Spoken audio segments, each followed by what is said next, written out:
Okay, so you was picking up. Yeah, we picking up on a music part. All right, so yeah, Biz had got this beat from Positive KNLG one night, Right. and I was in the bed asleep. So Biz came home with this beat, so he yelled through the whole house. So I think you've been to my other house, but anyway, I'm sleeping on the 3rd floor. Biz said, "Vaughn, come hear this beat. Turn the equipment on." So yeah, so it's about 3, 4 in the morning, right? Maybe, it might have been 6 in the morning. I don't know. It was early. Biz know what time he got in that night, and he let me hear it. So I'm listening. I'm like, I said, "Yeah, that's dope." "What? You don't like that? You don't hear that?" He was like, "Yo, this is dope. Yo, we got to do something to this." I got this from Positive K and them. Yo, they was rhyming on it. Positive K and them made that beat. It was a record. It's a record called Papa Was Too by Joe Tex. Right.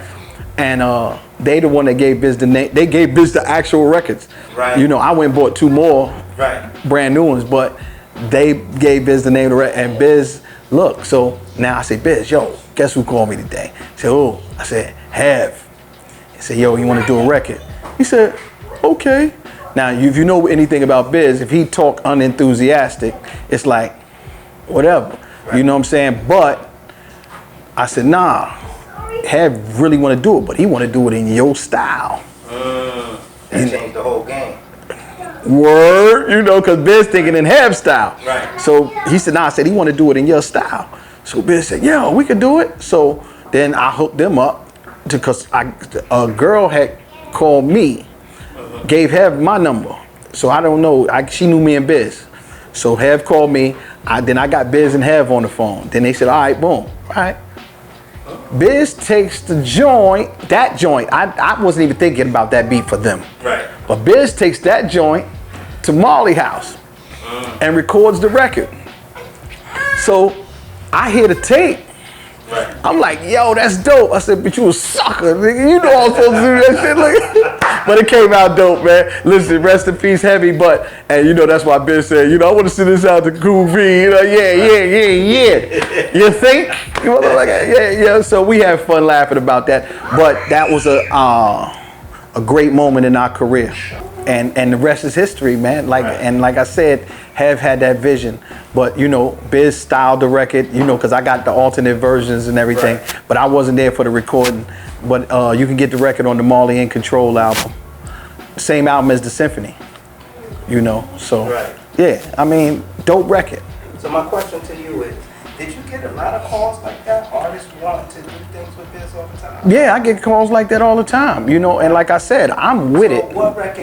What calls came through, what records didn't get done? Oh man, a lot of records didn't get done, like man. Who?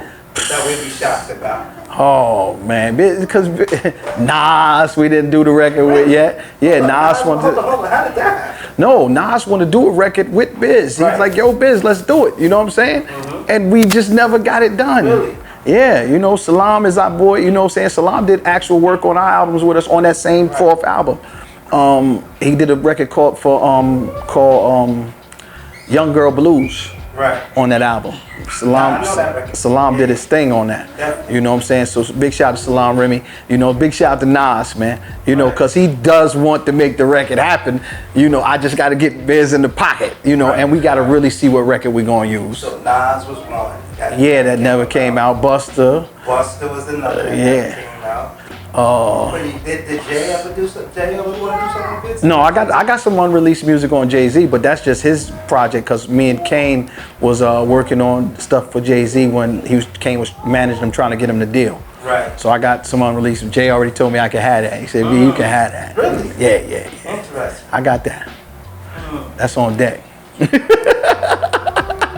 Big shout out to Jay-Z. You ready? Yeah, I talked to Jazzo the other day too. Yo, life is beautiful. Atlanta. Yeah. So that's we go back with all of those brothers, man, and it's just good to sit around and talk about the old days sometime, man. Right. You know, but get focused for these new days coming. Right. You know, we got work to do.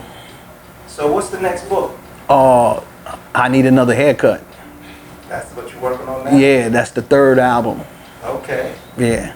The real story behind the making of the 3rd album. Right. So it'll be ready probably at the end of this year.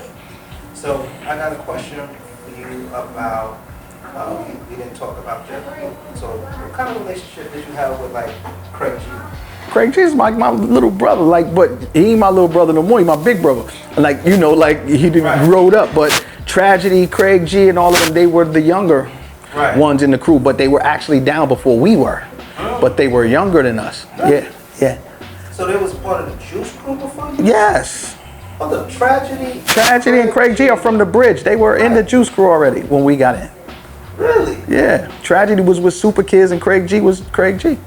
Yeah. Now, you know, that's strange. I never put that together. Yeah. Oh, man. Yes, yes. So, when they came out with Dropping Signs, all of that stuff, you know, like I had nothing to do with the production of that. That's my. Did you do anything on his album? Never did nothing on records with Craig, but ironically, Craig and Master Ace used to come hang with me in Jersey. Right. So, you know, and I introduced them to Naughty before they were Naughty, when they were New Style. And I told them, I said, listen, this group is going to be great. Ace always tell the story. Right. You can ask Master Ace the story. I said, listen, the story is, I want to show y'all this group. They from Jersey. Right. They gonna be. So what was your purpose of showing them? Just for them to know them, or no, say, hey, no. you need to do something with look at these dudes, man. These dudes is, y'all don't know nothing about them. Right. They working. Right. They had a show at around in Jersey, around their way in Martin Stadium. And I bought Ace and Craig G out, you know, and they was like, yo, they was the New Style at the time, before they became Naughty. And I said, listen, man, they gonna be something. And Ace said, he always let me know, he said, B, you always said that. Hey, listen, you look at them now, you know what I'm saying? And that's why I called Naughty by Nature my favorite group, because I seen the come up. I seen the work that went in. You know what I mean? I got a whole lot of brothers and sisters in this industry, and I respect their work, but I didn't see it from the root. I saw Naughty come what do you think working. made them special? And what do you think because the work ethic, and the camaraderie. You understand what I'm saying? Look at, you ain't strong until you've been through something. Right. Look at all the stuff they group been through. You see them still together, right? You see them rocking out there with New Kids on the Block right now, right? Biggest tour you see every night. They got about 20,000 in the building, and they still doing it. And they got records that are timeless, that are gonna get played every year after year after year after year after year. What's one of your favorite Naughty records? Oh man, Put Me on the Planet. Once Again It's On. Oh my God, Tretch was in the pocket on that one. Listen, they was clicking on all cylinders right there. Right, you know, like I said, Naughty is one of my favorite groups. Like I said, I seen the records coming from the beginning, from when the records weren't that great, but they were good, and then the progression. Tretch don't get named in these top MC things. That's why I asked you. Why not? He is. Took the work. Right. Anybody could debate me on it. Right. Let's hear it. So you would definitely put Tretch up there. Man, I put Tretch in any conversation about greatness. It ain't no such thing as a top 5, because anybody can have their top 5, but if you can't tell me the criteria that you put in it, it don't make sense. Well, we did talk about it. Exactly. And you know I'm gonna stand on it, because it's too many artists out there to put 5 of anything. Right. That's like putting 5 people off Motown. Right. That's just one label. Did you produce anything on that album? No. We tried. Nothing. Never. We tried to get, you know, in the studio a couple of times. I think K came to my house one day. Vinny came. I think, you know what I'm saying, like, you know, just to hear what's going on. We tried. We didn't get in the studio, but it's not too late. We gonna still do something, man. Listen, I love them brothers, and I was the big homie back then. Right. They be looking out for me right now. You know what I'm saying? Big shout to Naughty, man. Listen, man. K looked out for me in a situation, and I told him with the Apollo and all of that, when y'all see me on the Apollo, that's because KG, man. He made that happen. You know what I'm saying? So, you know, I can't thank him enough about that. You know, so that's real. And, you know, like I said, I got a separate relationship with all of them. Right. As individuals. Old boy, me and Vinny,